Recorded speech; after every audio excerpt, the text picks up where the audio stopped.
રંગીલા રાજકોટમાં રફતારના રાક્ષસનું રાજ. રાજકોટમાં બેફામ કાર ચાલકે 3 વાહનોને ઉડાડ્યા.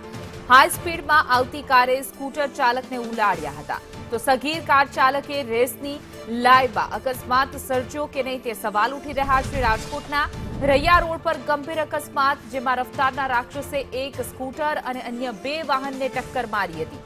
રાજકોટમાં દિવસે ને દિવસે વધતો નબીરાઓનો આતંક સામે આવી રહ્યો છે. રૈયા રોડ પર અકસ્માત બાદ લોકોનું ટોળું પણ એકઠું થઈ ગયું હતું. અકસ્માતમાં ઈજાગ્રસ્ત સ્કૂટર ચાલકને હોસ્પિટલ ખસેડવામાં આવ્યો છે. રાજકોટ શહેરની પોલીસ નિંદ્રાધીન અવસ્થામાં હોય એવા સવાલ એટલા માટે ઉઠી રહ્યા છે કારણ કે અવારનવાર આવી ઘટનાઓ બનતી રહે છે. તેમ છતાં હજુ રફતારના રાક્ષસ પર બ્રેક ક્યારે લાગશે એ સૌથી મોટો સવાલ છે.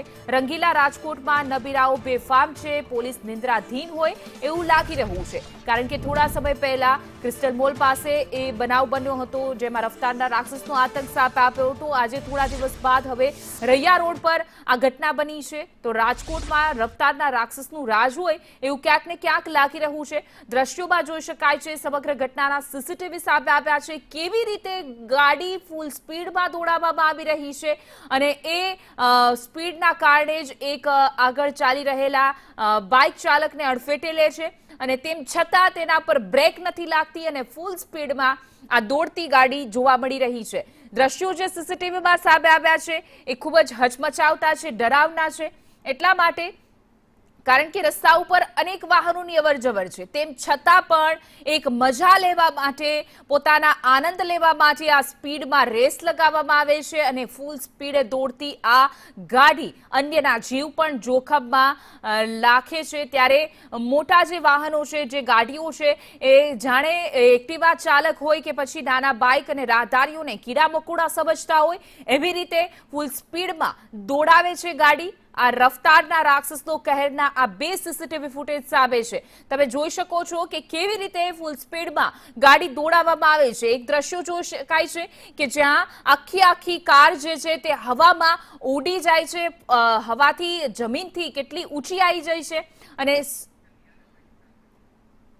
અને જે આ દ્રશ્યો સામે આવ્યા છે જાણે કે ફિલ્મનું શૂટિંગ હોય, ફિલ્મ જાણે કે ધૂમના દ્રશ્યો હોય એવા લાગી રહ્યા છે.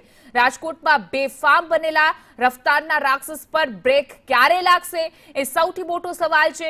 પોલીસ તો કાર્યવાહી ઘણી કરે છે પરંતુ કેમ એવી ઠોસ કાર્યવાહી નથી કરવામાં આવતી કે આ નબીરાઓમાં એક ભય ઊભો થાય?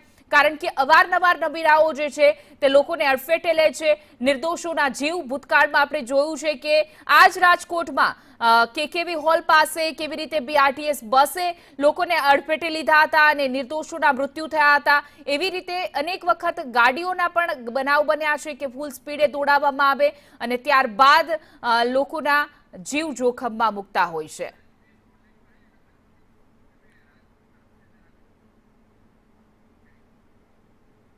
તો વધુ વિગતો સાથે અમારા સંવાદદાતા દિવ્યેશ જોશી જોડાઈ ગયા છે. જે દિવ્યેશ, અવારનવાર આવી ઘટના બનતી હોય છે ત્યારે સૌથી મોટો સવાલ એ જ થાય છે કે ક્યારે રફતારના રાક્ષસો પર બ્રેક લાગશે? ચોક્કસ જીના વાત કરવામાં આવે તો અહીં સૌથી મોટો સવાલ એ છે કે જે આ રફતારના રાક્ષસો છે તેના ઉપર બ્રેક લગાવવી ખૂબ જ જરૂરી છે. કેમ કે આ નબીરાઓ છે તે બેફામ બન્યા છે. સોશિયલ મીડિયામાં પોતાના ફોલોવર વધારવા માટે આ પ્રકારની રફતારથી ગાડીઓ ચલાવતા હોય છે અને તે પ્રકારની સ્ટોરી છે તે પોતાના સોશિયલ મીડિયા પ્લેટફોર્મ ઉપર રાખતા હોય છે.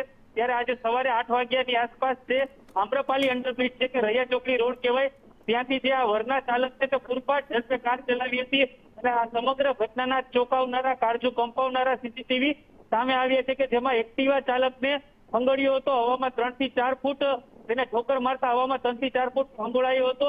આ સમગ્ર ઘટનાના ચોંકાવનારા સીસીટીવી સામે આવતા લોકો છે તે ફિટકાર વરસાવી રહ્યા છે કે આવા જે રફતારના રાક્ષસો છે તેના ઉપર બ્રેક લગાવવી ખૂબ જ જરૂરી છે. કેમ કે આવા લોકોના લીધે નિર્દોષ નાગરિકો છે તે પોતાના જીવ ગુમાવતા હોય છે, પોતાના પરિવારજનોને ગુમાવતા હોય છે. ત્યારે આ વિડીયો વાયરલ થતા જે ગાંધીગ્રામ પોલીસ છે તેના દ્વારા જે આ કાર ચાલકો છે તેમની અટકાયત કરવામાં આવી છે અને પોલીસ તપાસમાં અત્યારે સામે આવ્યું છે કે જે કાર ચાલકો હતા તે સગીર વયના છે, પરંતુ હજુ સુધી તેની ઓફિશિયલ સત્તાવાર ફરિયાદ છે તે નોંધાણી નથી. ફરિયાદ નોંધાયા બાદ ખ્યાલ આવશે કે જે કાર ચાલકો હતા તે સગીર વયના હતા કે પુખ્ત વયના, તે સૌથી મોટો સવાલ છે. જી જી દેવેશ, સમગ્ર માહિતી બદલ આપનો આભાર। તો દિવસે દિવસે રાજકોટમાં નબીરાનો આતંક સામે આવી રહ્યો છે। અનેક ઘટનાઓ આવી ભૂતકાળમાં પણ બની ચૂકી છે। વધુ એક વખત આવી ઘટના બની છે ત્યારે રાજકોટવાસીઓ પણ ક્યાંક ને ક્યાંક ભયમાં જીવી રહ્યા છે। રાજકોટવાસીઓ આવી ઘટનાઓને લઈ શું કહી રહ્યા છે, આવો સાંભળીએ।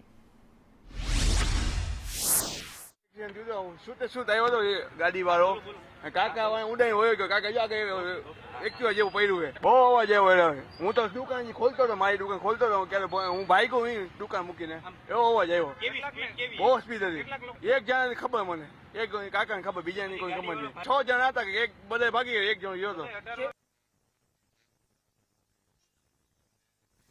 કારણે બેકાબુ થતા એક વયોવૃદ્ધ વ્યક્તિને સૌપ્રથમ હડફેટે લીધા ત્યાંથી આગળ લોકોનું ટોળું હતું ત્યાં પણ વાત સાંભળવા મળી કે આગળ પણ એને 1-2 લોકોને હડફેટે લેતા બચ્યા છે એ લોકો પણ હેપતાઈ ગયેલી હાલતમાં જોવા મળ્યા છે ત્યાંથી આગળ 200 મીટર જેટલું અંતર કાપી અને પૂરપાટ ઝડપે શેરીમાં ટર્ન લેવા ગયા અને વૃક્ષ સાથે કાર ટકરાઈ ત્યારે કાર ઊભી રહી અને અંદર સગીર વયના લોકો લાગતા હતા 4-5 જણા સગીર વયના હોય એવું લાગતું હતું સાચું તો પોલીસ તપાસ બાદ ખબર પડશે કે 18 વર્ષથી નીચે હતા કે ઉપર હતા પરંતુ જો 18 વર્ષથી નીચે હોય તો મારે દરેક મા બાપને આપના માધ્યમથી ખાસ અનુરોધ છે કે આપના બાળકને આવી રીતે કાર આપવી ના જોઈએ।